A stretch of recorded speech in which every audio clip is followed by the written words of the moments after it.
فالعلم مع العمل اليسير أنفع من الجهل مع العمل الكثير. Біліп қой дейді, біліммен жасалған азғантай амал дейді, бұл білімсіз жасалған үлкен амалдан артық дейді. Bir adam біліп жасады, бірақ аз ғана жасады. Bir adam білмей жасады, бірақ өте көп жасады. Біріншісінікі сауабы көбірек дейді.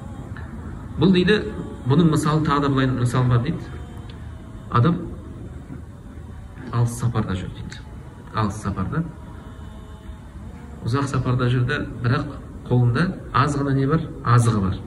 Бірақ жолды біледі дейді. Ал екінші адам дейді, ол да ұзақ сапарда жүр. Азығы өте көп, бірақ не жолды білмейді дейді. Қайсы қайырлы? Бірінші қайырлы. Неге? Өйткені азығы аз болса да, ол жол біледі, тез жолын тауып алады. Жететін жеріне жетіп алады. Ал екіншісі азығы көп болғанын қайтейік, бірақ ол жолды білмейді. Ол адасады, ол бір күні азығы таусылады, одан кейін не қылады? Сол жерде өліп те кетуі мүмкін, не азығы жоқтан.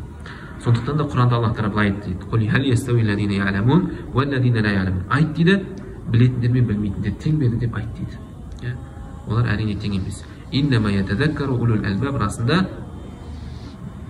Алланың алдында білушілер, ескерушілер, олар кімдер? Ақыл иелері.